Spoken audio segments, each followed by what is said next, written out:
Hello students, NEET 2025 का कल paper हुआ एंड पेपर का एक बार डिस्कशन करते हैं, फिर आपके साथ एनालिसिस करेंगे।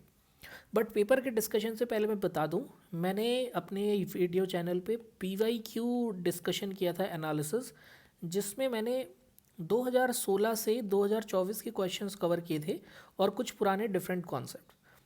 प्लस पेपर देते वक्त एक बहुत स्पेशल इंस्ट्रक्शन मैंने दी थी, कीप काम, आराम से सोचना है कि मेरे को ये क्वेश्चन आता है या नहीं। राइट तो अभी जस्ट एनालाइज करते जाते हैं क्वेश्चन को एंड रेटिंग देते जाते हैं कि ये क्वेश्चन कैसा है। और अगर आपको उससे डिफरेंट लगे कि नहीं सर, अकॉर्डिंग टू अस ये क्वेश्चन डिफ़िकल्ट है या मॉडरेट है, इजी नहीं है, तो आप वो भी क्वेश्चन नंबर कमेंट कर दें। राइट जैसे क्वेश्चन नंबर 46 अगर हम देखें तो for me this question is easy and formula based.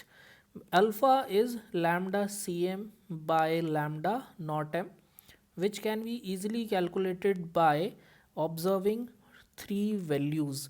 और हमें पता है कि डिग्री ऑफ डिसोसिएशन की वैल्यू कम होती है, तो हम डायरेक्टली भी उसको सॉल्व कर सकते थे 90/400 करके। ठीक है, तो आंसर निकल जाना था, बट ये कि पूरा डिवाइड करना था बिकॉज ऑप्शंस आर क्लोज्ड। तो इस क्वेश्चन में हैक था कि ऑप्शंस क्लोज थे। Right next question number 47। 47 को मेरे अकॉर्डिंग ये इजी है बिकॉज बॉन्ड ऑर्डर ज़ीरो का मतलब कंपाउंड डू नॉट एग्जिस्ट, तो स्टेबल हो ही नहीं सकता है। सेम वे बॉन्ड ऑर्डर बढ़ता है तो बॉन्ड लेंथ घटती है। ठीक है, फैक्ट बेस्ड बोलेंगे इस क्वेश्चन को, दिस इज फैक्ट बेस्ड, और ऊपर वाला था formula based. Right now question number 48 को अगर हम देखें तो 48 क्वेश्चन को यस क्योंकि हम नीट के स्टूडेंट हैं, मैथ्स हमारे पास नहीं होता है, तो इस क्वेश्चन को हम मॉडरेट कंसीडर कर सकते हैं। मैं इसे इजी इसलिए कह रहा हूँ बिकॉज सीधे हमें पता है कि चेंज इन एनर्जी जो होती है वो फाइनल माइनस इनिशियल होती है। ठीक है, और चेंज इन एनर्जी हमेशा जब भी निकालेंगे जिस भी जहाँ से जाएगा तो that is final minus initial. और हमें पता है एनर्जी जो होता है लैम्डा के क्या होता है, जस्ट इन्वर्स होता है। तो अगर मेरे को लैम्डा की वैल्यू निकालनी है तो that will B lambda 4/6 by lambda 3/2। But at the same time energy जो होती है 1/n² के होती है, तो कहीं ना कहीं लैम्डा 4/6 और लैम्डा 2/3 इसकी जो वैल्यू होगी दैट विल बी n4 का स्क्वायर मतलब n2² माइनस n1², या n2² यहाँ से सॉल्व हो जाएगा।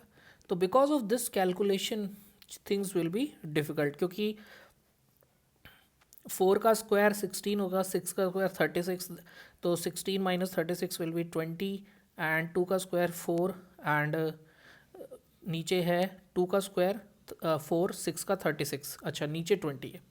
16 और 16 में से 36 गए और यहाँ ये 2 से 3 गया, मैंने ही गलत लिखा है यहाँ पे कि 2 से ये कहाँ गया है 3 पे।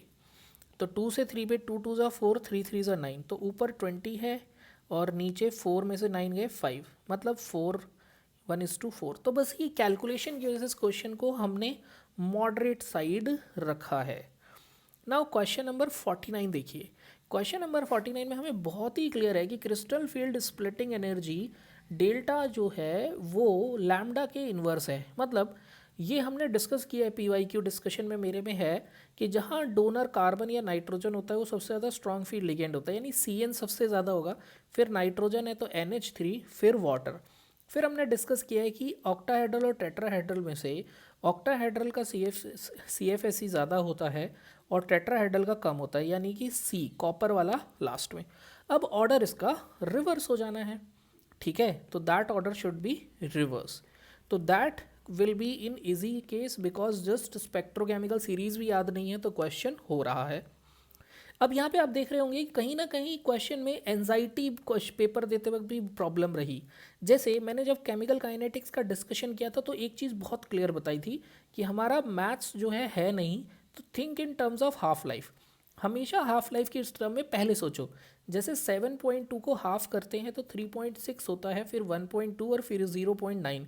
तो यहाँ से बहुत ही क्लियर है कि 3 हाफ लाइफ लगी, यानी कि जो टाइम था वो 3 टाइम्स ऑफ हाफ लाइफ था, तो डायरेक्टली आंसर 2 आ रहा था। तो according to me this question from chemical kinetics is easier side. Question number 51, सीधे मेरा जो प्रैक्टिकल केमिस्ट्री का मैंने वीडियो बनाया वो उस वीडियो से सीधा डायरेक्ट ये क्वेश्चन है, ठीक है। डायरेक्ट क्वेश्चन कि कभी भी क्लोरोफॉर्म और एनिलीन है तो सिंपल डिस्टिलेशन, तो जैसी बस इसमें अटेम्प्ट करने का तरीका आना चाहिए था, सिंपल डिस्टिलेशन है तो ये हो गया। फिर क्रूड ऑयल जैसे ही आया, हमें पता है बी का आंसर फ्रैक्शनल डिस्टिलेशन है। फिर हमने सी देखा, glycerol distillation under reduced pressure. तो अब ये करते ही हमारे पास आंसर आ चुका था। तो this question direct and this question is easy, in easy category, एक बार भी पढ़ा है तो हो जा रहा है। 52 क्वेश्चन भी मैं इजी कैटेगरी में रखूँगा, बिकॉज हमें पता है कीटोन पे ग्रिग्नार्ड रिएजेंट डालते हैं तो we get tertiary alcohol, and अगर नाइट्राइल पे ग्रिग्नार्ड रिएजेंट डालते हैं तो वी गेट कीटोन। तो जस्ट हमें क्या देखना है, यहाँ पे कीटोन है लेकिन गलत हो गया, टर्शरी अल्कोहल चाहिए लेकिन tertiary alcohol and ketone, third is the answer हो गया। ऐसे ही 53 ज्योमेट्रिकल आइसोमर की कंडीशन, इसको मॉडरेट साइट इसलिए देते हैं बिकॉज साइक्लिक कंपाउंड्स भी ज्योमेट्रिकल आइसोमर शो करते हैं, बिकॉज ये वाला हो सकता है कुछ बच्चे एग्जाम्पल मिस कर गए हों कि इसमें सिस और ट्रांस बन सकता है कि CH3 सेम साइड है तो सिस, अपोजिट साइड है तो ट्रांस, यानी first that will B moderate. 54 question को मैं इजी साइड रखूँगा, बिकॉज अगर आपने मेरा डिस्कशन देखा है मोल कॉन्सेप्ट का, तो यहाँ मैंने वो एक बात हमेशा यूज़ करता हूँ कि बच्चा हमेशा नंबर ऑफ़ एटम्स में ही कंफ्यूज होता है, इवन इस पर शॉर्ट्स भी बनाया है। तो हमेशा आपको नंबर ऑफ़ एटम्स का फॉर्मूला गिवन बाय एवोगैड्रोज रखना है और इसको ऑलवेज मॉलिक्यूल कंसीडर करना है। और गिवन मॉलिक्यूल्स आप जब भी निकालेंगे number of moles into Avogadro's, लेकिन अगर आप एटम्स निकालना चाहते हैं तो मल्टीप्लाई कर देंगे एटॉमिसिटी से। तो करना क्या था क्वेश्चन में, सिंपली सभी के मोल्स कैलकुलेट करने थे, जैसे 212/106 मोल्स आर 2। सेकेंड ऑप्शन में 248 bye you can say 23 46 plus 16, 46 plus 16 okay ठीक है 62, तो मोल्स आर 4। तो जस्ट मोल्स का कैलकुलेशन 240/40, तो मोल का कैलकुलेशन करने के बाद हमें मल्टीप्लाई कर देना था किससे, एटॉमिसिटी से। एटॉमिसिटी से मल्टीप्लाई करते ही we can find our answer, ठीक है। और कैलकुलेशन हमें दिख रहा है बहुत टफ नहीं है। तो जिनकी एटॉमिसिटी से मल्टीप्लाई करके नंबर सेम आ रहा है, जैसे 2 6 12 और 4 3 12, अगर हम बात करें तो 4 3 क्या हो गया 12। फिर उसके बाद सी ऑप्शन में देखें तो 6 2 6 3 तो ये भी हमारा गलत हो गया।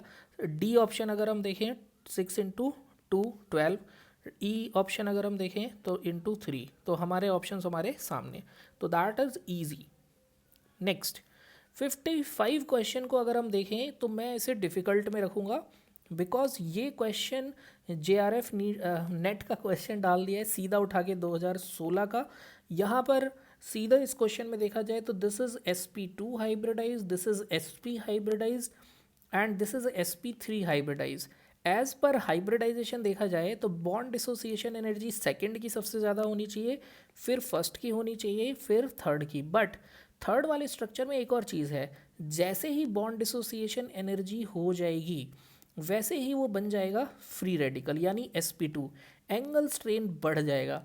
इसलिए सेकंड के बाद ये थर्ड की बॉन्ड डिसोसिएशन एनर्जी हो जाती है ज़्यादा as compare to first, because वो जो कंपाउंड है वो कभी भी अनस्टेबल नहीं होना चाहेगा। तो इस क्वेश्चन को हम डिफ़िकल्ट में रखते हैं, और मेरा यह है कि अगर ये क्वेश्चन बच्चे नहीं अटेम्प्ट कर पाते उन्हें छोड़ के आना चाहिए था ये क्वेश्चन। 56 को अगेन थर्मो के क्वेश्चन को तो हम डिफ़िकल्ट रेंज में रखने ही वाले हैं। तो ये क्वेश्चन डिफ़िकल्ट इसलिए है बिकॉज इंथैल्पी ऑफ फॉर्मेशन की ये डेफिनेशन काफ़ी कम बच्चों को पता है कि बेरियम अगर एक्वस सॉल्यूशन से कोई कंपाउंड बनाता है, प्रेसिपिटेट होकर सॉलिड बनाता है, तो that is called as precipitation और क्रिस्टलाइजेशन। तो ये जो क्वेश्चन में क्रिस्टलाइजेशन है ना, इसे बच्चा हाइड्रेशन से कंफ्यूज कर गया, बस यही प्रॉब्लम रहा। बाकी इस क्वेश्चन में इंथैल्पी ऑफ फॉर्मेशन इसका डायरेक्ट पूछा था, इसका डायरेक्ट हमें गिवन था। बेरियम सल्फेट का इंथैल्पी ऑफ फॉर्मेशन 216 और बेरियम सल्फेट का भी फॉर्मेशन डायरेक्टली हमें मेंशन था 349 और इंथैल्पी ऑफ रिएक्शन हमें मेंशन था -4.5। तो क्वेश्चन डिफ़िकल्ट है सिर्फ इसकी अंडरस्टैंडिंग की वजह से। 57 क्वेश्चन को हम इजी कैटेगरी में रखेंगे क्योंकि पोटेशियम +1 होता है, परऑक्साइड -1 और ये +6। नेक्स्ट 58 क्वेश्चन को हम अगेन इजी कैटेगरी में रखेंगे because conduction depends on number of ions. And सबसे अच्छी बात ये जो अच्छा सेकंड और थर्ड दोनों, यहाँ पे थोड़ा दोनों आंसर होने चाहिए सेकंड और थर्ड, बिकॉज दोनों ही क्या है, नॉन इलेक्ट्रोलाइट, और नॉन इलेक्ट्रोलाइट का हमेशा लेस कंडक्शन होगा, राइट। तो 58 को 2 ऑप्शन आ गए तो बच्चा एग्जाम में कंफ्यूज हो जाएगा, तो एग्जाम में कंफ्यूजन की वजह से इस क्वेश्चन को स्किप करके आना चाहिए। We will give it a moderate rating. 59th question को इजी बोलेंगे, प्रिपरेशन है सीधा कि अगर हमने बेंजीन डायजोनियम क्लोराइड पे डाला है तो फिनॉल बना है, ये डीकार्बोक्सिलेशन पे बेंजीन है, ये aromatisation benzene, red hot iron tube benzene, तो that is easy question. 60 question कौन सा पैरामैग्नेटिक है, इसको मैं मॉडरेट बोलूँगा, लेकिन एक चीज़ बड़े ध्यान से सुनना, ये क्वेश्चन आप एग्जाम में सही करके आ सकते थे। कैसे? आपको ये पता था कि ये पैरा है, ये मैंने डिस्कशन में बोला है कि NiCl4 CN4 CO4 ये तो फेवरेट है, तो ये हमें समझ आ गया डाया है, CN स्ट्रॉन्ग फील्ड डाया है। अब water weak field para, confusion आया PPH3, बट आप खुद सोचो ये न्यूट्रल लिगेंड है तो इसकी कॉन्फ़िगरेशन 3D8 4s2 किसी भी तरीके से जैसी फॉस्फीन उसे पेयर अप करेगा, बिकॉज हाइब्रिडाइजेशन को sp3 होना था, कॉमन मतलब यहाँ पे आप थोड़ा कॉमन सेंस लगाते तो sp3 ही हो सकती है हाइब्रिडाइजेशन, तो यहाँ पर डेफिनेटली उसे पेयर होना पड़ेगा। तो ये क्वेश्चन चलो मैं डिफ़िकल्ट कैटेगरी में इसलिए डाल देता हूँ, लेट से एनजाइटी इतनी होती है कि हम नहीं सोच सकते, ठीक है। तो यहाँ पे इसका आंसर A और D हो जाता। नेक्स्ट अब देखो 61 क्वेश्चन को हम इजी कैटेगरी में डालते हैं बिकॉज ब्रोमीन वाटर एनिलीन भी देता है, फिनॉल भी देता है और एल्कीन, टेस्ट ऑफ अनसैचुरेशन है। 62 क्वेश्चन को हम डालते हैं डिफ़िकल्ट कैटेगरी में डालते हैं बिकॉज कोई भी NCERT की लाइंस कोऑर्डिनेशन कंपाउंड में नहीं पढ़ रहा है, तो किसी को नहीं पता कि कौन सा कैटलिस्ट किस में यूज़ होना है। हालांकि ये क्वेश्चन बहुत ही सिंपल था, हेबर्स प्रोसेस अमोनिया और ये पैलेडियम, ये विल्किंसस और Ziggler NATA catalyst titanium chloride try aluminium. Next 63, that is easy question क्योंकि सबको पता होता है कि जो विटामिन B12 से परनीशियस एनीमिया और रिकेट, तो ये A का 4 और B का 3, A का 4 सबको पता था और B का 3 भी सबको पता था, तो इसीलिए उन्होंने ऑप्शन ही विटामिन B2 और B6 पे डाल के दे दिए। तो ठीक है, बट आप नीट के कैंडिडेट हैं, दैट्स वाई मैं इसे इजी रख रहा हूँ, बट अगर कोई बीटेक का नॉन मेड का स्टूडेंट होता तो मैं उसको मॉडरेट साइड डाल देता। नाउ ये था 62 क्वेश्चन नंबर 63। नेक्स्ट 64 क्वेश्चन, 64 में इस क्वेश्चन को मॉडरेट इसलिए डालते हैं क्योंकि डी ब्लॉक में अगर आप NCERT पढ़ोगे तभी पता चलेगा कि स्टेटमेंट 1 ट्रू है।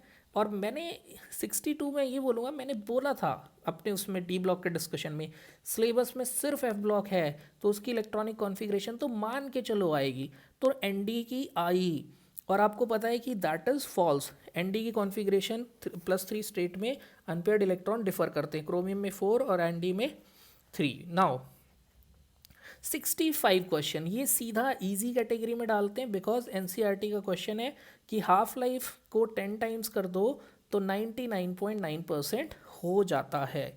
Correct order of basic strength, इसको भी मैं इजी कैटेगरी में डालूंगा। We know secondary amine is most basic and aniline is least basic, तो ऑब्वियसली एनिथाइल अमीन और सबसे ज़्यादा बेसिक होगा और उसके बाद लीस्ट होगा हमारा बेंजीन अमीन।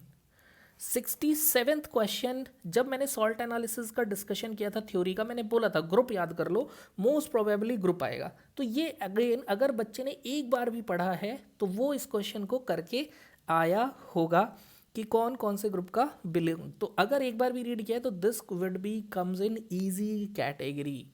68 को मैं मॉडरेट कैटेगरी में डालता हूँ बिकॉज हमें ये आइडिया तो है कि कोई भी ट्राई बेसिक एसिड होता है, तो ये तो पता है, ये वाला पार्ट इजी है।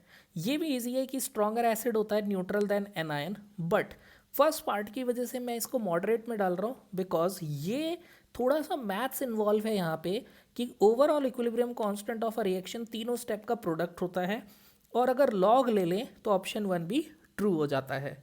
देन 69th पी ब्लॉक, इसको मॉडरेट कैटेगरी में वैसे ऑप्शन ए की वजह से तो नहीं डाल रहा हूँ मैं, क्योंकि सबको पता है कि गैलियम का मेल्टिंग पॉइंट 30 डिग्री सेल्सियस होता है, तो A is false statement.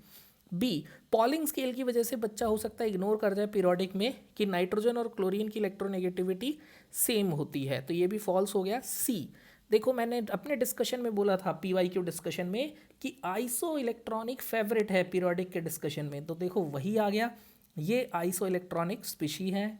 D, फिर मैंने बोला आयनाइजेशन एनर्जी का डिस्कशन किया था जिसमें हमें पता है एल्युमिनियम की आयनाइजेशन एनर्जी मैग्नीशियम से कम होगी because of penetration effect. Next, atomic radius, E वाला पार्ट इजी कैटेगरी में डाल रहे हैं हम। वाई, बिकॉज हम सबको पता है lithium sodium potassium rubidium caesium, ठीक है, सीजियम सबसे बड़ा है। ओके, 70 क्वेश्चन अगर हम देखें तो 70 क्वेश्चन में वो बोल रहा है कि नाइट्रोजन की तरह आर्सीन बनता है, इसलिए इजी है बिकॉज सबको पता है कि ये एग्जिस्ट करता है। एंटीमनी हमें पता है कि +5 ऑक्सीडेशन स्टेट शो करता है। देन 71 कौन सा हाईएस्ट है, इसे भी मैं इजी कैटेगरी में रख रहा हूँ। और अब आपको पता है कि elevation in boiling point went of factor और कंसंट्रेशन के प्रोडक्ट के इक्वल होगा, जो कि सबसे ज़्यादा 4 के लिए आ रहा है। 72 क्वेश्चन बेंजीन ऑर्गेनिक, मैंने बोला था हमेशा कि इजी आएगी, देखो इजी आई है यहाँ पे। बेंजीन डाइऑक्सिनियम क्लोराइड क्या बना रहा है, सॉल्ट वो बन रहा है एनिलीन को जब रिएक्ट करते हैं, ट्रू है, और ये भी ट्रू है। हाँ, सेकंड ऑप्शन की वजह से मैं इसे मॉडरेट में डाल देता हूँ, राइट, बिकॉज सेकंड ऑप्शन हो सकता है किसी बच्चे ने डेप्थ में नहीं पढ़ा। 73 क्वेश्चन मैंने जब बताया था इंपॉर्टेंट, मैंने बोला है पेपर टफ आया तो डिबल एच नाइट्राइल और एस्टर को एल्डिहाइड में चेंज करने के लिए, that's why we converted into a moderate. Next 74 SN2 mechanism, SN2 में और SN1 दोनों का रेट सेम होता है, ये भी ट्रू है और ये भी ट्रू है, बट SN2 में सेकंड ऑप्शन ना हो सकता है कि आइडिया ना हो, बट मैं तो इसे ये बच्चों को वेरी करूँगा, मेरे को लग रहा है मैक्सिमम बच्चे इसे इजी साइड ले जाएंगे बिकॉज सभी को पता है कि आयोडीन बॉन्ड इजीली टूट जाता है।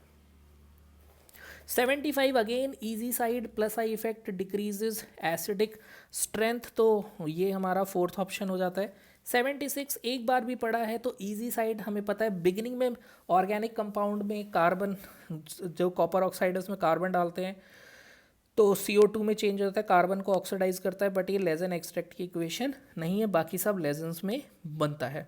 77 moderate side, why moderate side, because उसमें आपको स्टीरियो आइसोमर भी काउंट करने हैं, तो आपको पता होना चाहिए कि क्लोरीन लगेगा तो ये भी स्टीरियो आइसोमर बनेगा और ये वाला पार्ट भी स्टीरियो आइसोमर बनेगा। 78 इजी कैटेगरी में रखने वाले हैं बिकॉज जैसे ही पता चलता है कीटो ग्रुप है हमें समझ आ जाता है कि आंसर इज फ्रक्टोज। 79 ये भी इजी कैटेगरी में, why gaseous law is called as Avogadro's law, तो डेफिनेटली डाल्टन्स ने इसके बारे में बात नहीं की। 80th question Leach atelier principal, ये हमने बोला था कि लीच एटलियर ही सबसे ज़्यादा इंपॉर्टेंट है, इक्विलिब्रियम में जरूर आएगा, और लीच एटलियर बहुत इजी क्वेश्चन आया। एंडोथर्मिक है तो लो टेम्परेचर और हायर कंसंट्रेशन ये तीनों फैक्टर फेवर करेंगे, तो इसको भी मैं इजी कैटेगरी में रख रहा हूँ। 81 इसको भी इजी कैटेगरी में रखते हैं सिंपली बिकॉज हाइब्रिडाइजेशन ही निकालनी है और शेप बतानी है, ये तो बॉन्डिंग में ये नहीं करा तो बॉन्डिंग में क्या किया। Next 82 question, 82 is also on moderate side, वैसे मैं इसे इजी रखूंगा बट आपके पॉइंट ऑफ व्यू से मॉडरेट कर देता हूँ। वाई? क्योंकि ये बिगिनिंग ऑफ एनसीईआरटी में टाइप्स ऑफ सोल्यूशन के एग्जाम्पल से पूछा गया है, और एलॉयस तो एटलीस्ट सबको पता होता है कि सॉलिड एंड सॉलिड है। तो बी का ऑप्शन 1 हो गया है, तो देखो बी का ऑप्शन कैंसिल हो गया। और ह्यूमिडिटी भी पता होता है कि हवा में पानी है, तो वो भी सबको पता होता है लिक्विड इन गैस, तो वहाँ भी ये क्वेश्चन हमारा इजीली हो जाता है। तो ए है ह्यूमिडिटी, दैट इज, तो देखो बस 2 चीज़ से भी क्वेश्चन हो गया, बाकी 2 में कंफ्यूजन है तो भी, right. Then 83 is easy, directly formula based question, बस इतना पता होना चाहिए कि energy -2.18 into 10⁻⁻18 Z square by n square है, और radius is 0.529 n square by Z angstrom. Picometre में we can convert. 84th question is again easy question.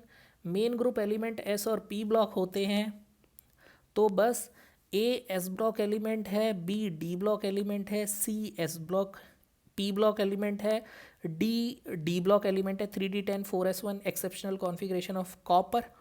तो क्लियरली हमें दिख रहा है कि यहाँ पे 6d2 कॉन्फ़िगरेशन डी ब्लॉक हो गया, तो हमें क्लियरली मेंशन है कि ए एंड सी।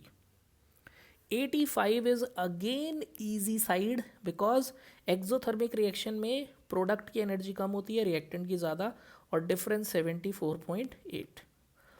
88 क्वेश्चन को मॉडरेट साइड रखेंगे, बिकॉज थोड़ा सा रिंग में बच्चे को एग्जाम में हो सकता है प्रॉब्लम हो जाए कि एंटी मार्कोनिकोव्स रूल पे यहाँ बी आर लगेगा, फिर बाद में यही रिप्लेस हो जाता है सी एन से, और यही रिड्यूसिंग एजेंट होके CH2NH2 बना लेता है। 87 इज़ इजी साइड। मैंने जब PYQ डिस्कशन बॉन्डिंग में किया था तो मैंने आपको बोला था कि केमिकल बॉन्डिंग में डाइपोल बड़ा फेवरेट है इनका, ठीक है। तो देखो, और ये एग्जाम्पल भी डिस्कस था, तो A इज़ ट्रू, वाटर का हमने बोला था एक्सेप्शनली हायर डाइपोल मोमेंट है than HF also. B clearly VBT का इजी पार्ट है, हाइब्रिडाइजेशन निकालना। C हमें समझ आ रहा है, जिसका एटॉमिक साइज छोटा होगा ऑब्वियसली उसकी बॉन्ड लेंथ भी छोटी होगी। बॉन्ड ऑर्डर बॉन्ड एनर्जी के डायरेक्टली प्रोपोर्शनल है। 88th क्वेश्चन को मैं डिफ़िकल्ट साइड रख रहा हूँ। Difficult Y? क्योंकि एग्ज़ाम में सबसे पहले साइक्लिक ढूंढना 3 कार्बन का, ठीक है, फिर उसके साथ एक जोड़ना, फिर उसके बाद उसके स्टीरियोमर बनाना, ठीक है, इस तरीके से अलग अलग स्ट्रक्चर्स बनाना इसके, that is completely time taking. ये थोड़ा सा हमारे लिए टाइम टेकिंग हो जाएगा, तो ऑब्वियसली इसमें टाइम लगेगा फाइंड करने में, तो इसको डिफ़िकल्ट साइड रखेंगे। 89th क्वेश्चन को 2 फॉर्मूले लगने थे। पहला KC होता है K forward by K backward, और KP is equal to KCRT delta NG। तो स्टूडेंट टू स्टूडेंट वेरी, तो इजी कम मॉडरेट के बीच में रख देते हैं इसे। 90th क्वेश्चन को मैं इजी साइड रखूँगा, बिकॉज कैलकुलेशन इजी थी, PS निकालना था। ये 2016 के में नीट में आया हुआ क्वेश्चन है, यहाँ रिपीट हुआ है। तो यहाँ पे जब आप वैल्यू निकालते P0A XA plus P0B XB करके, तो ये वैल्यू 70 से कम आती, जिससे पता चल जाता कि this is negative deviation. So students, अगर मैं देखूँ इस पूरे पेपर को, तो समराइज़ करने पे मैं यही बोलूँगा कि हमने सबसे बड़ी मिस्टेक, जो मैं अपने PYQ डिस्कशन में बार बार कह रहा था, analyse and understand PYQ plus, जैसे मेरे पास और भी डेटा है, तो मैंने एक बहुत बड़ी गलती बच्चों आपकी देखी कि आप कभी भी फुल वीडियो नहीं देखते हैं। तो मेरा आपको ये है, देखो बच्चों, किसी भी एक टीचर को फॉलो करो, चाहे मैं हूँ कोई भी हो, मतलब आपको नीट निकालना है, आपको मुझसे पढ़ के नीट नहीं निकालना है। तो किसी भी एक टीचर को डेडिकेटेडली फॉलो करो, उसका पूरा वीडियो देखो, पता चला वो जो काम की बात, जो एक्सपीरियंस बोल रहा है वो निकल गया। दूसरी चीज़, आपके पास सोशल मीडिया में चॉइसेस हैं कि आपको कोई AIR रैंकर टीचर चूज़ करना है या एक्सपीरियंस टीचर चूज़ करना है। देखो बड़ा सिंपल है, अगर रैंकर भी है और एक्सपीरियंस्ड है 10 ईयर प्लस, तो वो चूज़ करो। रैंकर है एक्सपीरियंस नहीं है तो चूज़ नहीं करना, रैंकर नहीं है एक्सपीरियंस है तो चूज़ करना है। तो this is best choice, this is second best choice, and this is not to be chosen. तीसरी चीज़, एग्ज़ाम में अगर आप काम रहते ना बच्चों, आप घर आके सब रियलाइज़ कर रहे हो कि हम कम से कम 5 क्वेश्चन सही कर देते, तो अपना टेम्परामेंट, इसीलिए पता क्या है, जब मैं देखता हूँ ना यूट्यूब पे कि ये टीचर एक रूल बता रहा है, तो मेरे दिमाग में ये आता है कि कोच क्या हर उसको प्लेयर को एक तरीका बता सकता है? No, one size doesn't fits all. एक साइज सबको फिट नहीं करता, ये चीज़ भी ये टेक अवे है। वन साइज डजंट फिट, क्यों? क्योंकि हर बच्चे का उसका स्टेमिना अलग है, सबका साइकोलॉजी अलग है, सेंटीमेंट अलग है। वो चीज़ आपको है बिना जैसे कि मेरे काफ़ी मुझे अच्छा लगा, काफ़ी बच्चों ने कमेंट किए अपनी प्रॉब्लम्स, ऐसे ही कमेंट करिए। एंड मोस्ट इम्पॉर्टेंट थिंग बच्चों, रिजल्ट के लिए ज़रूरी है एक ऐसा टीचर जो ब्रूटली ट्रुथ बोले, एट द सेम टाइम एक ऐसा स्टूडेंट जो सच को सुने, ऑनेस्टली उस ट्रुथ को अंडरस्टैंड करे। अगर इसमें से बच्चों एक भी चीज़ मिस हो गई तो this history keeps on repeating जो इस साल हुआ है, क्योंकि nobody is talk ready to talk honest truth because student is not ready to listen truth, right? Second thing, अगली चीज़ जो मैं प्रॉब्लमेटिक बोलूँगा वो ये रही, follow one teacher, watch full lecture. Full lecture आप देखिए। और अब आप बोलोगे सर कट ऑफ क्या जाएगी, मैं बोलूँगा लेट से कट ऑफ 600 गई, ठीक है, जो लग रहा है कि 600 जाएगी। लेकिन अब आप ये बताइए कि पेपर टफ आया, सबके लिए आया, तो क्या उस वे में आपने बेस्ट परफॉर्म किया? ठीक है, अब यहाँ गलती क्या हुई कि ढंग से पढ़ाई करना। तो अभी मैं आपको बोलूँगा कि यहाँ से हमारा जो टेक अवे पॉइंट है उसे रखिए और लाइफ टाइम याद रखिए। एंड ऑब्वियसली देखो, मैं भी बताता हूँ कि मैं भी जो ना तो डॉक्टर हूँ ना इंजीनियर हूँ, लेकिन मैं लर्न करता गया और फिर मैं अपनी गलतियों से अब बच्चों को भी फॉलो करवाता हूँ, और कोशिश करता हूँ कि जो गलती मैंने की वो अब बच्चे ना करें। बट सबसे इम्पॉर्टेंट जो मुझे आज के टाइम में मिसिंग लगती है बच्चों के अंदर, वो ये रहता है कि बच्चा एक सच सुनने को तैयार नहीं है, कोई कुछ बोल रहा है उसको टेस्ट करने को तैयार नहीं है। तो वो एक बहुत ज़रूरी चीज़ है। देखो, साल भर पढ़ो, मैंने आपको बोला था फुल ईयर स्टडी करो, ठीक है। अगर लास्ट के 2 महीने पढ़ के एग्ज़ाम निकल जाता तो फिर कोई साल भर, 2 साल, 3 साल, 4 साल क्यों पढ़ाता? टॉपर हमेशा 3 ईयर या 4 ईयर वाला ही क्यों होता है? Why? Think over it, use your brain. क्यों 2 ईयर या 1 ईयर प्रिपरेशन होती है? ठीक है, तो मेहनत पूरे साल करो। Okay, keep studying, all the best.